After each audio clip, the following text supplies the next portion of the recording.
Friends, today we are going to go through a very important scripture in the history of our mankind known as Patanjali Yoga Sutra. Let us begin with a small invocation prayer to the Guru Patanjali.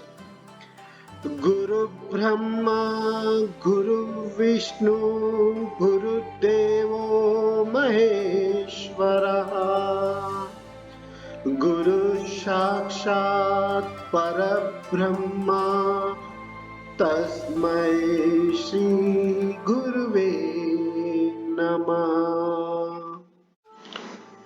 Before we get into the details of Patanjali's Yoga Sutra, let us understand about Patanjali. So, who is Patanjali? According to many valuable sources, Patanjali is considered to be the incarnation of Lord Adishesha. Adishesha is basically the thousand-headed serpent which you can see in the picture, which is like supporting Lord Vishnu, which is guarding and supporting Lord Vishnu.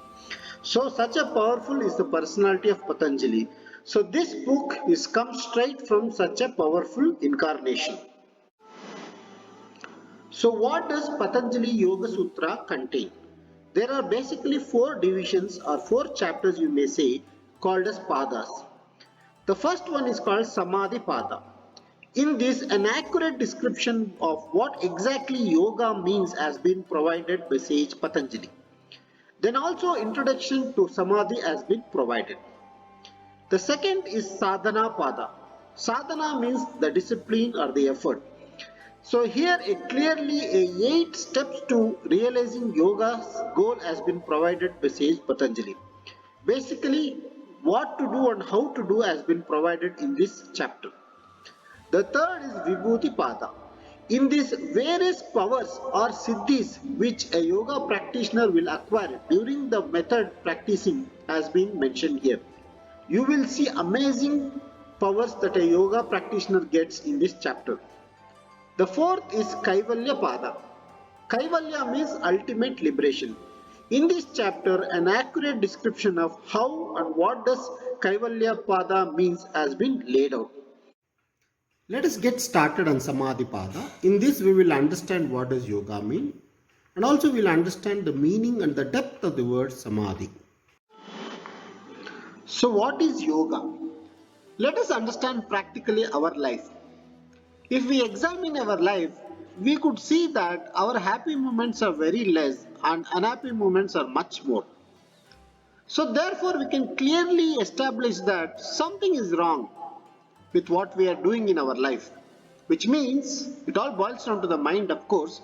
Whatever we are doing in our mind doesn't seem to be right because unhappiness is following happiness very fast. There is loss, there is victory. Dualities, we are merged in dualities. There seems to be no contentment and peace. So it is obvious that our mind is the mischief and whatever it is doing doesn't seem to go right. So therefore, Patanjali goes straight to the matter. So he defines yoga means ending of everything that happens in the mind. So he says yoga's chitta vritti nirodha, which means chitta means mind, vritti means transformation, nirodha means ending. So he says let us end everything that happens in your mind, and that is yoga. You might have seen many definitions of yoga. This is the most straightforward and grassroots level definition of yoga. So now you may get scared. If everything that happens in the mind ends, where I am? Will I exist or not? Of course, your fear is valid, but your ending takes a long time. But in the process, lot of suffering is reduced. And there are many important things that happens in the process. So let me repeat. According to sage Patanjali, yoga means yogas chitta vritti nirodha, which means ending the transformations of the mind. So now the next question comes, what are these transformations? What happens in the mind? What sage Patanjali has done is, everything that happens in the mind, he has just gone to the root level and defined it as 5 things. He says there are 5 things that happens in the mind, at most that can happen in the mind. So he defines like this. Vrittaya panchattaya klista aklista. what he is saying is there are 5 types of modifications. Some are klista, some are aklista. What does it mean? Klista means some will motivate you to act. Aklista means it will have a neutral feeling. So you stay neutral. So let me repeat. Patanjali says vrittaya panchataya klista aklista, meaning there are 5 modifications of the mind. So now let us go understand what are these modifications. So he says is another sutra. Pramana viparyaya vikalpa nidra smritaya. Let me repeat. Pramana viparya vikalpa nidra smritaya. So he says these are the 5 modifications of the mind. So let us understand one by one. So what is pramana?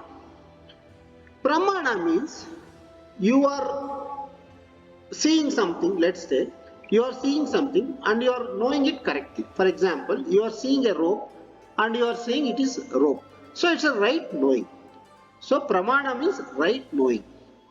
Viparyaya means it is a wrong knowing. For example, the same example, you see a rope but you recognize as a snake. In your mind you are seeing it as a snake. So this is a wrong knowing, right? That is viparyaya. Vikalpa means it's a faculty of imagination. So the mind can imagine what doesn't exist. For example, it can imagine elephant with a cat's tail. Things like that. What doesn't exist, it can imagine. So you know very well what and all we imagine that can happen in the future and suffer. That is vikalpa. Now nidra is a state of deep sleep. Every day you go through that, where there is no awaking, there is no dream also. That is nidra. Smritaya means memory. That is you are recollecting what happened in the past. Now can you say anything that is there in your mind which is not one of these 5? Of course you cannot. These are the only 5 things that happens in your mind. So therefore Patanjali goes straight to the matter and says yoga chitta vritti nirodha. All these 5 has to end. Now your question is, why even deep sleep has to end? Because that seems to be the only time I am happy. No. But you wake up again, right? Since you wake up again, you are bound to suffer. So, and that nidra is just a temporary thing. So therefore, Patanjali says all this has to end for you to permanently remove all the sufferings and get out of the cycle of birth and death. Okay. Now, Patanjali goes forward and tells it very clearly. If all these modifications are absent, then the consciousness, your original self, will be established in its pure and pristine nature. There is no world for it, there is no activity for it, which will be discussed in Kaivalya Pada. But if any of these modifications still it is present, that means you are still stuck in duality, you still are going through your karmas, still you have a body, still you are going through the cycle of life and death, and therefore you are bound in duality. When you say bound in duality means unhappiness will follow happiness, there is loss after victory, there is fame, defame, all kinds of dualities you are stuck. So that is why Patanjali says all these modifications has to be ended. Now going forward, Patanjali starts discussing about Samadhi. Samadhi is a state where you are consciously entering into the deep states of mind and therefore which will help you to remove all these modifications. Now let us understand a little bit more about Samadhi. So as we just discussed, Samadhi means is a conscious effort to going into the deepest layers of your mind. And why we have to go into the deeper layers of mind? Because the mental transformation that we just discussed, the 5 transformations, it exists in the deepest layers of the mind. So we need to go consciously deepest layers and then only we can remove those. Therefore Samadhi is that process. Okay?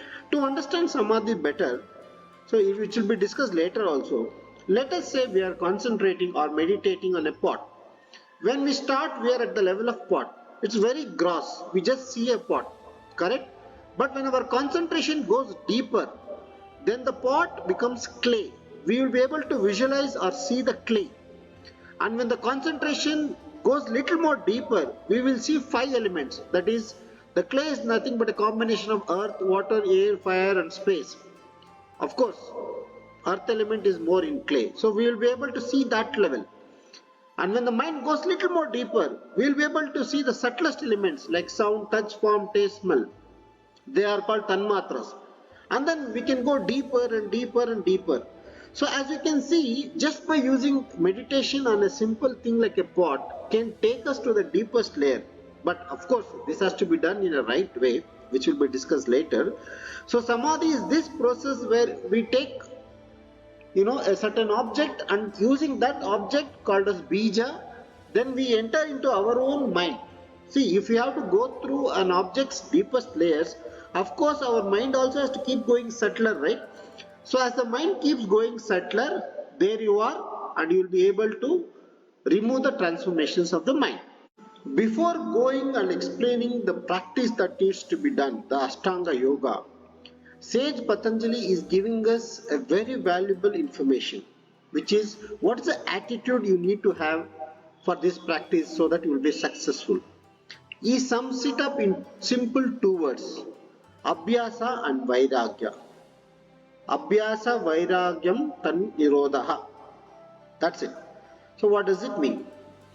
Abhyasa means constant uninterrupted practice. Okay? Don't ask when it will end, how to end, what is the duration. No, keep doing until you have achieved. That is Abhyasa. Vairagya means dispassion, non-attachment to the sense pleasures. You cannot be having one foot on the world sense pleasures and one foot on going inside the mind. You cannot. Either you go in or you go out. So Vairagya means you stop going out and start coming in. That's what is Vairagya. So Sage Patanjali says that yes, this process of going into deeper layers of mind and unrooting all this transformation is hard. It's not easy. But yes, it can be done by using these two keys. That is Abhyasa, Vairagya. Remember these two words. If you can relate, even Arjuna asked this question to Krishna in the battle. He says the mind is so fickle, the mind is so sharp, mind is so subtle. How can I control that? Even Arjuna was asking such a question. So Krishna said, of course it is tough, of course controlling mind is tough, but it can be done using Abhyasa, Vairagya. So this is a very important thing to keep in mind before we entering into the practice. I hope you got some useful information about yoga in Samadhi Pada. In this Pada, which is Sadhana Pada, we will understand about Ashtanga Yoga, which is a practice recommended by Sage Patanjali. Before explaining the Ashtanga Yoga, which is the 8-step method to overcome the modifications of the mind, Sage Patanjali is explaining you the root cause of all these modifications. Why does this modification come in the first place? So Sage Patanjali says it is because of kleshas. Kleshas are afflictions. So there are 5 of them. So he declares Avidya Asmita Raga Dvesa Abhinivesha Pancha Klesha. That means there are 5 kleshas. Because this exists, you have taken a birth. Because you have taken a birth, you take action, which is karma, and therefore these modifications keep happening. Therefore, a logical approach is to root out these kleshas so that the modifications of the mind automatically disappear. Okay, so now let us go through these kleshas one by one. Avidya. Okay, let us start with avidya. Avidya means ignorance. Ignorance of what? Ignorance of who I am really. This must be a weird question to ask, right? Who am I? You know what? Most of us don't know who we really are. To explain this, there is a very famous analogy which is coming from age-old generations, which is the chariot. As you can see the chariot on the right side, there are some horses, mostly 5 horses. Then there is a ring, then there is a charioteer, then there is a chariot itself, and there is a person who is sitting in the chariot and traveling. What sages have been telling us from time immemorial is that you are not the chariot, you are not the horses, you are not the rings, you are not even the charioteer, you are actually the traveler, but we don't know that we are that. That is what is called avidya. In our sense, we are not the sense organs, we are not the body, we are not the mind, we are not the emotions, we are not the ego, but we are the consciousness. But we don't know exactly that we are that. That is called avidya. So, this is the root cause of all problems. Ignorance. Ignorance of what? Ignorance of who I am. Now, rest 4 kleshas just follow as a shadow because of this first one. The second one is asmita. Since you don't know who I am, then you end up identifying yourself as something else.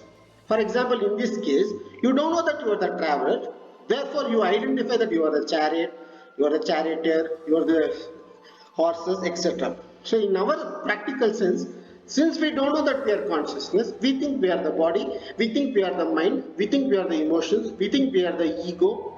So we have wrongly identified that we are something else. That is called asmita. Now the next is raga. Raga means craving for sense pleasures. Okay, so we are always desiring and going behind sense pleasures. Of course, if you are going behind sense pleasures, your mind will be very active, right? So modifications will be in intense way. Similarly, the next one is dvesha. Dvesha means hatred. Basically, you are running away from something or somebody, you are angry, etc. Those are all comes in dvesha. Of course, even if you are dvesha, right, what happens? Your mind, the mental modifications will be pretty high.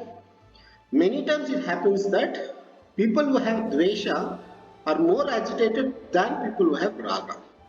The last one is abhinavesha, which means a strong will to live. See, according to our scriptures, it says Aham Brahmasmi, I am the only one existing. If I am the only one existing, who is to be born and who is to be died? But since we have avidya, since we have ignorance, we think we are the body, mind, etc. etc. Therefore, we are afraid of the death. The body is born, so we are afraid that body will die. Because we think we are the body, we are afraid that it will die. So this is the strong will to live is an outcome of that. So let me repeat again. We have 5 kleshas or afflictions. Avidya, asmita, raga, dvesha, abhinivesha, pancha klesha. Which means these are the 5 afflictions. Because of these afflictions, we are born, and once we are born, we do karmas. And to do karmas, of course, mind has to work. So modifications will be working seriously. Therefore, to root out, to eliminate the modifications of the mind, sage Patanjali says this kleshas has to be removed. Doesn't it look so logical and so precise? This is the method suggested by sage Patanjali, which is Ashtanga Yoga. Ashtanga means 8 limbs. So there are 8 steps you can consider like that. There are 8 steps of yoga. So as you can see, I have listed all the steps here. The first 5 steps are more of controlling the mind by indirect means. I'll come to that later. The last 3 is controlling the mind directly. Okay, controlling the mind, I mean going deeper into the mind. Okay, so now before we get started, I'll just re-summarize that. We just discussed that yoga means chitta vritti nirodha, which means eliminating the mental modification. We understood that there are 5 such modifications, and then we realized that later that these modifications occur because you have kleshas, and there are 5 kleshas. And I also just summarized before that the main cause of everything is the klesha called avidya, which is ignorance. Ignorance of what? You don't know who you are. What does it mean? Sages say that you are consciousness, pure consciousness, but you don't know that you are that. But you think, therefore you think that you are body, you are mind, you are, ego, you are etc. etc. You are lost, okay? You have avidya. So this whole process of Ashtanga Yoga is to make you realize about your purity, about your consciousness only, to get you to consciousness and move you away from the world. When they say move you away from the world, from the external world, and even from body, sense organs, mind, emotions, and even ego, there is a sense of I in your mind, right? They want you to move away from I also, and finally get established in just pure consciousness. The pure consciousness is one without the other, which is Aham Brahmasmi. There is nothing else. So ultimately that is the stage. Okay. Now Ashtanga Yoga will help you get there. So let us now go into it. The first is, let me just quickly say all the 8 steps. Yama, Niyama, Asana, Pranayama, Pratyahara, Dharana, Dhyana, Samadhi. Okay. So as I just mentioned, first 5 is controlling the mind indirectly. What does it mean? So let us take that. First is Yama. Yama means not to do list. So just imagine like this. Whatever you don't want somebody else to do you don't do to others. That is the basic fundamental principle, but it goes deeper. So there are 5 such things. Okay. Don't be violent. don't lie, don't steal, don't have too much sexual desires, don't be possessive. Okay, see, what I want to suggest here is don't apply too much logic. How come this will lead you to, the pure state of mind? How can this will lead you to remove all the mental? Don't think like that. Okay, I will just illustrate it with some small example. Let's say violence, right? If you are violence, what is happening? Your mind is already agitated, frustrated, angry, etc. There's so much happening in your mind. Other than that, you are now towards somebody else. Let's say you are angry on somebody or hurting somebody. Your whole focus in somebody else, and you are forgetting yourself in the process. Therefore, it is exactly opposite of what is supposed to be done. Avidya, you have avidya. Avidya means you don't know who you are, right? You are supposed to go in. But if you are violent, creating pain for others, you are going out. So it is totally in opposite direction. Apart from the the other things that will all, if you are violent, they will be violent, and there will be a lot of friction. All those is obvious issues. Law will take care of everything. Other than that, the root thing is what Patanjali want to say you is, if you are violent, you are lost. You are going outside yourself, and that is totally opposite of what is to be done. Similarly, lying, similarly stealing. Stealing, again, you are giving importance to some other object outside you. Sexual desire means you are giving importance to some other person. Possessive means you are giving importance to some other object, etc., etc. So, sage Patanjali says, Yama, don't do this. Spirit, no, don't apply logic and all here. Don't do this. That's it. Now, niyama. Niyama is to-do list. We just discussed not to do. No, niyama is to do. Basic things like be clean, be content, don't be over, greedy. Austerity means forbearance, meaning you have to endure difficult times or painful times with some cheerful attitude. That is austerity. Self-study. What does self-study means? Self-study doesn't mean studying some books. Self-study means analyzing yourself, how you behave in every situation, all those things. Then devotion to God. See, Patanjali mentions here, this is the second time, devotion to God means, don't think that since Patanjali is talking about God, consciousness and all, he doesn't believe in God. Okay, there are higher powers, and he says devote to them. Then comes asana. See, asana is not like, just, rotating your body in different, not like that. What Patanjali says is your asana should be, your body should be firm, it should be comfortable, and you should be aware while doing asanas. So it has two benefits. One is your health will be nice. Second thing is you are developing awareness of different things. Awareness is what needs to be developed, because consciousness means it's just awareness, right? So it goes in that way. Next is pranayama. Pranayama means what? See, pranayama means pranayama. Prana means vital energy, yama means exercise. So why Patanjali is suggesting that? Because there is an intricate link between prana and the mind. Okay, if you control your prana, mind also will get controlled. That's the simplest way to put it. Now pratyahara. Pratyahara means, see, your sense organs, your eyes, ears, nose, etc. It's always attracted towards external object. It wants to see good things, it wants to smell good things, it wants to eat good things. But if you keep doing that, what is happening? You are going outside yourself, right? And you are getting attached more to the worldly pleasures. And obviously then because of this, your mental formation will be very in high intensity, and you will never be able to relax it and never be able to go inside and get to that pure consciousness state. Therefore, he suggests pratyahara. So as you can simply see, yama, niyama, asana, pranayama, and pratyahara, you are not doing anything directly to the mind, okay? Through external things or something else you are trying to control, and obviously it is indirectly influencing the mind. So that's why it's called Bahiranga Yoga. You are indirectly trying to influence the mind and go deeper. Then the last three, Dharana, Dhyana and Samadhi. Dharana means it's pretty simple. Take an object, concentrate on that. Dharana. Concentrate on only one object. Okay? You should not get any other object in mind. Of course, you will keep getting the objects, and therefore be in the state of dhyana, which is the next thing. Dhyana means keep going to the same object, continuously be concentrating on that object. It's like, when you pour oil from top, how the oil keeps flowing. Like that, your concentration should be keep on flowing to that object. That is dhyana. Now what left? The next thing is samadhi. See, when you do dharana, when you are in dhyana, samadhi is a natural thing to happen. Samadhi means what? You are going deeper and deeper. As I explained earlier also, right? When you are just focused on one object, you will keep going deeper into what is the object made of. Like we discussed earlier, right? If you see a pot, then will be able to go at the level of clay, then at the level of five elements, etc., etc.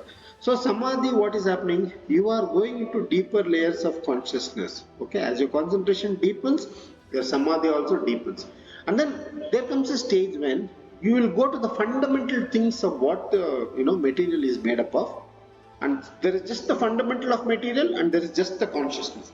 That is the stage where you are almost near liberation. Okay, and then when you drop that material things and just turn towards consciousness, that is where liberation will happen. So therefore samadhi, there are two types of samadhi: bija samadhi and nirbija samadhi. Bija samadhi means you are taking an external object, as I just mentioned in dharana dhyana. You are concentrating, and then you will get into deeper layers of mind. That is bija samadhi. Nirbija Samadhi, there's no object. You're concentrating on objectless state. For example, you're concentrating on soul or sky, something like that, where there's no clear object. Okay? Ultimately, if you see, even if you take your object, ultimately you have to get into Nirbija Samadhi. Okay? Then only you will get into the, Kaivalya, whatever. One thing to understand here is it is Ashtanga Yoga, that is 8 limbs. So when you say limbs, all are important. You can't just ignore one. You can't be just doing pranayama and being violent somewhere or stealing something. Or you can't be very clean and not concentrating only. Okay? The first 5 will help you to concentrate better and go deeper into the mind. And when you keep doing concentration and meditation, you can do the first 5 easily. So it's like helping each other and growing each other. Therefore, Ashtanga Yoga means everything has to be done together. Then only you can go into the deeper layers of your mind. In this third pada, which is Vibhuti pada, we will be understanding various special powers or siddhis that comes on the way.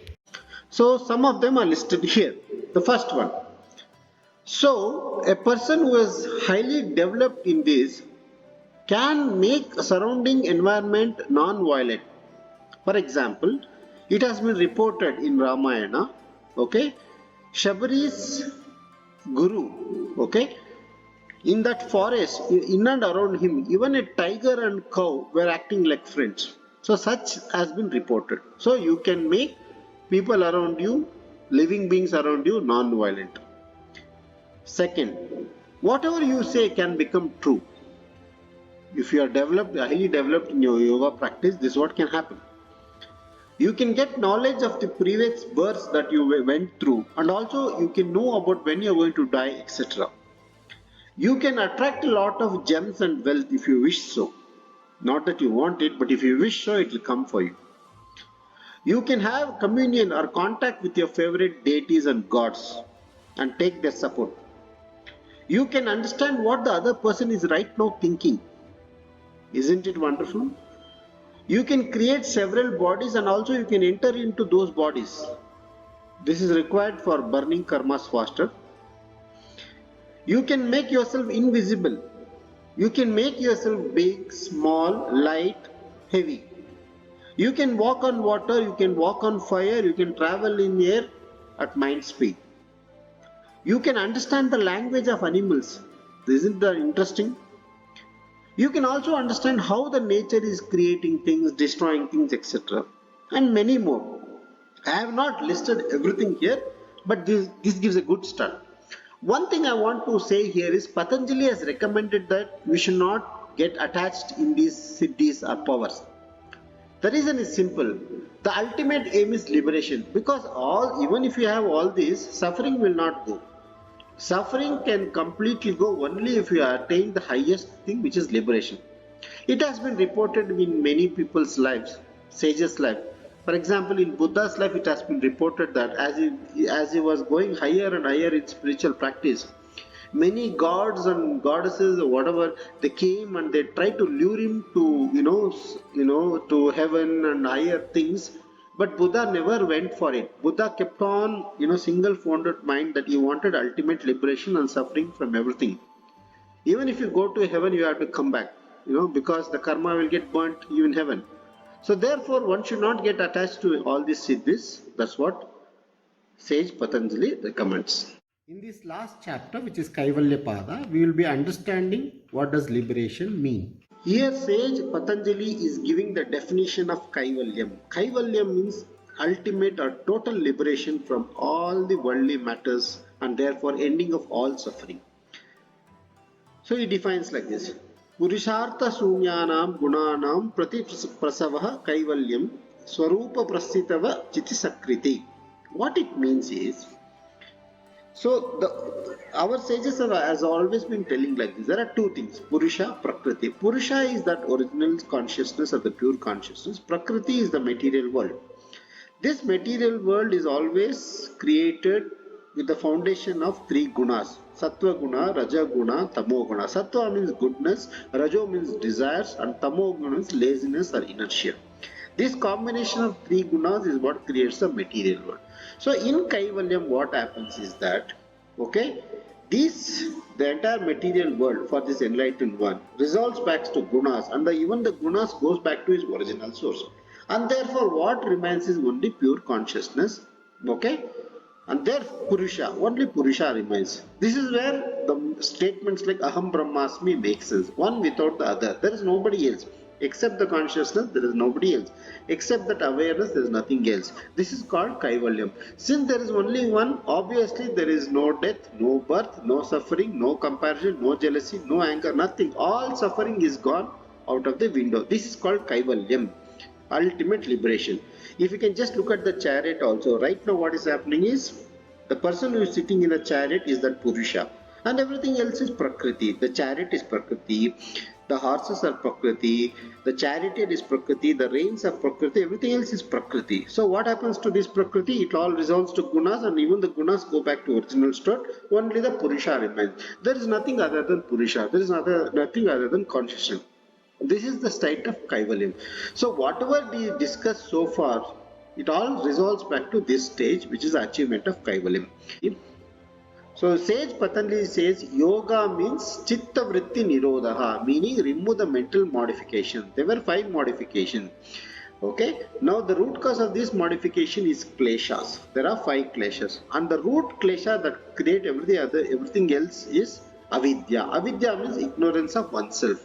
That is, oneself as consciousness is not been aware. Therefore, he is attached to body, mind, and everything else. Okay. Then Sage Patanjali gives Ashtanga Yoga, 8-step method to remove these kleshas. Okay. And while practicing this, you go step by step. Okay, then you enter into Samadhi. You go into deeper and deeper layers of mind. When you go deeper into deeper layers of mind, you come to this stage of Kaivalya. That is, the Prakriti comes back to the original source, gunas, and even from gunas it goes back. Okay, and just the pure consciousness remains, the awareness remains. That is the highest stage of Samadhi, and it's called Kaivalya.